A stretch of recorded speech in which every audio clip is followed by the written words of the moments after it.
Je sais pas si vous avez remarqué, quand vous dites salam alaikum à un musulman, qu'est-ce qu'il vous répond? Il vous répond alaikum salam. Après, il vous dit alhamdulillah, ça va? Il dit alhamdulillah. Mais que signifie alhamdulillah? C'est ça qu'il faut se dire. C'est à méditer. Alhamdulillah, c'est quoi? C'est la satisfaction, le remerciement du décret d'Allah. Quand il t'arrive, quand t'as du bien dans ta vie et t'as du mal, tahmad Allah. Parce que le croyant, il sait qu'il vit dans une vie d'épreuve, qu'il lui arrive du bonheur ou qu'il lui arrive du malheur. Alhamdulillah. Parce que mon Seigneur, il me veut que du bien. Et c'est pour ça que le prophète Mohammed sallallahu alayhi wa sallam a dit, lorsqu'Allah veut du bien à son serviteur, non, excusez-moi, elle est étonnante l'affaire du croyant. Le prophète a dit, elle est étonnante l'affaire du croyant. C'est étonnant. Pourquoi? Parce que quand il lui arrive du bien, il remercie Allah. Tu vois? Ça c'est le shukr. Le fait de remercier Allah pour le bien, tu vois. Tu vois? Et quand il lui arrive un mal, tu vois, il patiente. Et c'est aussi un bien pour lui. Tu comprends? Donc c'est-à-dire le croyant réellement, c'est ça. C'est pas, tu vois bien, tout se passe bien. Ouais, alhamdulillah. Non, vraiment, alhamdulillah. Le tarda, le décret d'Allah, dans toutes les situations, tu vois. Des fois on veut des choses, on les a pas. Alhamdulillah. Allah il a voulu ainsi, tu vois. Et c'est ça, alhamdulillah. Qu'Allah va se comprendre. Un petit conseil pour les frères et sœurs, pour ceux qui ne prient pas sa subh à l'heure. Car le prophète Mohammed sallallahu alayhi wa sallam a dit que celui qui prie sa subh, il a dit que les deux prières de fraîcheur sont sa subh et la asr. Parce que c'est deux prières qui sont en quelque sorte un peu c'est compliqué, tu vois, parce que ça souvent il faut se réveiller et tout.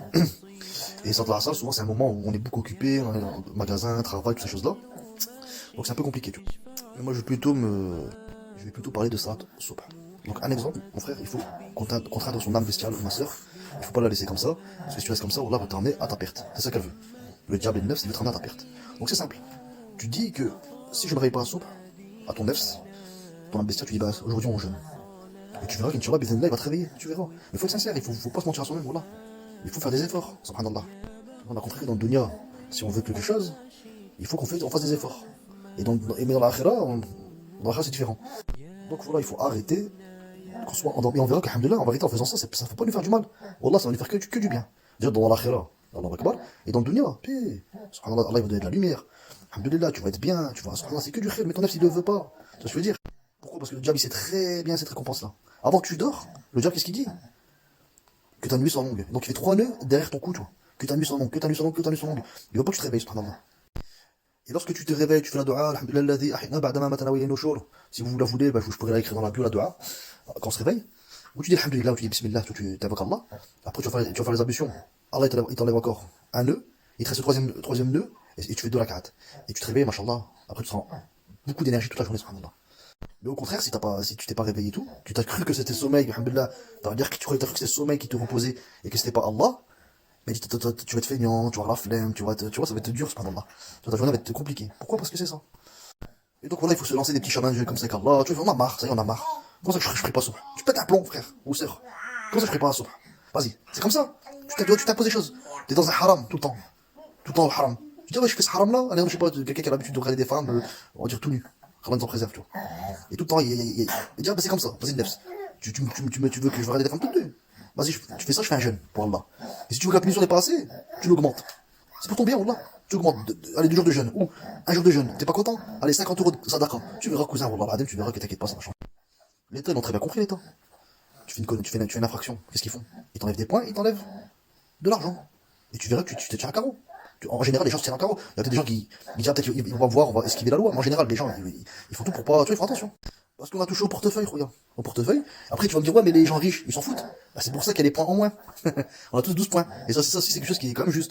Ça veut dire que même le riche, bah, il va devoir, s'il n'a plus son permis, il va devoir, repasser son permis, ou racheter ses points, une formation, ça va quand même l'embêter, tu vois. Il y a quand même une contrainte du nefs. Bah, c'est ça, c'est comme ça, l'insan. Dans le dunya, ils l'ont compris. Bah, dans le dîner aussi, c'est la même chose. Il faut agir de la même chose. Subhanallah. Regardez, mes frères et sœurs, comment Allah subhanahu wa ta'ala, il est très puissant. Et Allah, il est capable de toutes choses. Donc Allah subhanahu wa ta'ala, il nous dit dans Surah Ali Imran, avec l'histoire de Zakaria wa Myriam. Donc Allah subhanahu wa ta'ala, il nous montre beaucoup de miracles qu'il a fait. Lorsque Zacharia avait à sa charge Myriam, qui était dans le mirhab, l'endroit de l'adoration, que sa mère a, a donné en charge à Zacharia. Et lui, à chaque fois, lui, Zacharia, lorsque il allait la voir, lui rendre visite, il la voyait avec de la nourriture à côté d'elle. Et lui, Zacharia, étonné, il lui dit, cette nourriture-là te vient de où? Elle lui a dit, il vient d'Allah, subhanahu wa ta'ala, min indillah. Et pour vraiment voir que c'est vraiment min indillah, pour enlever toutes les ambiguïtés et tous les doutes, Allah qu'est-ce qu'il a fait? Il lui a donné des fruits d'hiver en été et des fruits d'été en hiver. Donc ça veut dire que c'est vraiment un min indillah. Même personne ne pouvait lui donner, subhanallah. Et quand il a vu ça, Zacharia, lui, il était très âgé. Très âgé. Je pense qu'il avait à peu près moins de 100 ans, 90, je sais plus combien. Et sa femme était aqir, c'est-à-dire qui était stérile. Et aussi, sa femme était stérile et âgée. Et quand il a vu ça, il s'est orienté vers Allah. Il a prié. Et il a demandé à Allah subhanahu wa ta'ala, donne-moi une descendance, zuriyatan ta'iba. Parce que on peut demander à Allah une descendance, mais quand on demande une descendance à Allah, ta'iba, une bonne descendance. C'est ça qui est important. Parce qu'on peut avoir une descendance, mais si elle est mauvaise, ça sert à rien, tu vois, ça va plutôt être contre nous, tu vois. Et tout de suite, l'ange est venu, parce que tu vois, là, vraiment, Zacharia, c'est un prophète, mais son yaqin, subhanallah. Ah là, il y avait le yaqin, parce qu'il y a vu, subhanallah, tout de suite. Tu vois, ça montre que, subhanallah, le yaqin qu'il y a eu dans sa doua, subhanallah. L'ange est venu tout de suite. Donc dans le Coran, c'est marqué le malaïka. Vous avez qu'à aller dans soit Ali Imran, et dans les versets à peu près 30 jusqu'à 50, Élysée, tu vois. Et en arabe, c'est marqué le malaïka. Donc le malaïka, c'est le jama, le pluriel. Mais les savants disent que des fois, Allah subhanahu wa ta'ala, il utilise le pluriel pour donner de l'importance. Tu vois, même des fois, Allah, il dit, et quand il parle de lui, il dit nous. Tu vois ce que je veux dire? Quand il parle de lui, devant dans le Coran, tu vois comme ça, tu vois. En fait, c'est pour parler de l'importance, tu vois. Allah subhanahu wa ta'ala. Et au moment qu'il sallait, il faisait dua, donc le malaïka, donc c'est Jibril alayhi salam, même si c'est au pluriel, pour donner l'importance, tu vois, Jibril, celui direct, Allah subhanahu wa ta'ala lui a dit, An Allah yubashiruka bi Yahya. Donc Allah subhanahu wa ta'ala a dit, je t'annonce que tu auras comme enfant Yahya. Donc on voit avant que Marie, non, que la mère de Marie, c'est elle qui a nommé sa fille, Maryam. Et là on voit que Yahya, c'est Allah qui lui a donné son nom. Tu vois ce que je veux dire? Et lui, par étonnement, c'est pas par doute, tu vois, c'est par étonnement. Il a dit Allah, Qala Rabbi, Anna yakunu li ghulam, wa qad bagharani al-kibaru, wa mra'atu aqir.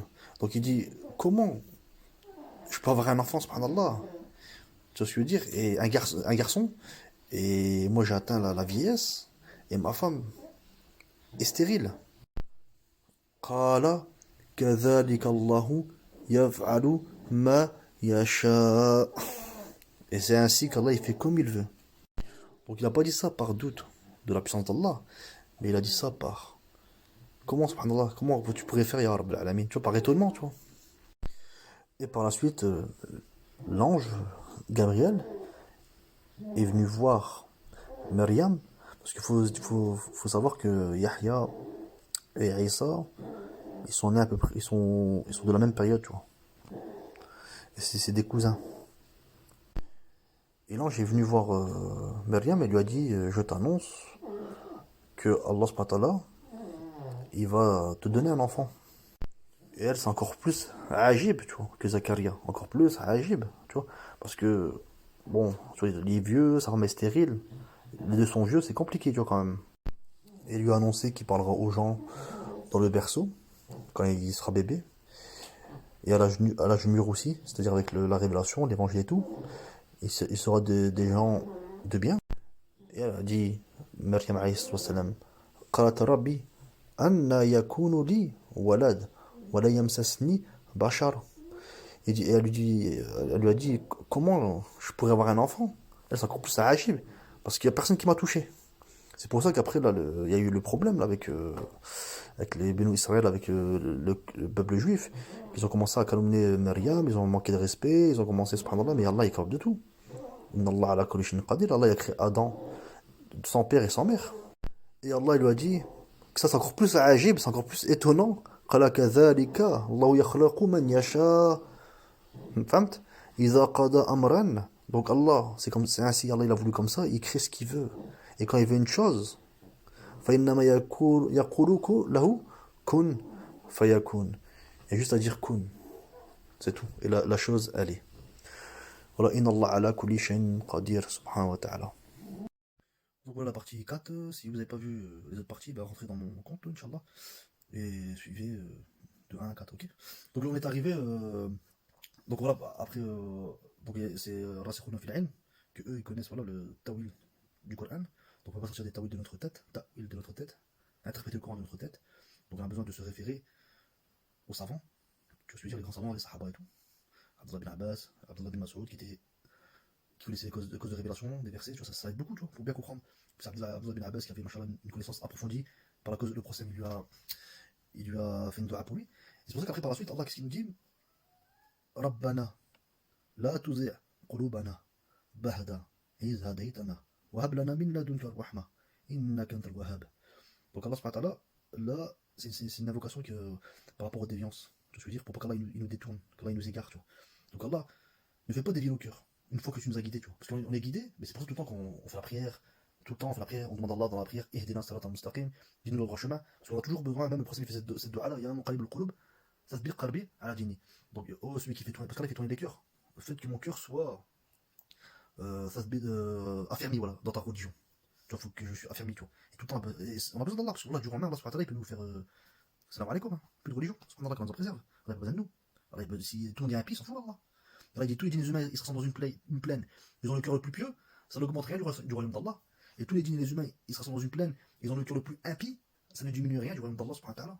C'est pour nous, Allah, c'est pour nous. Allah, Adam, ça faut le comprendre.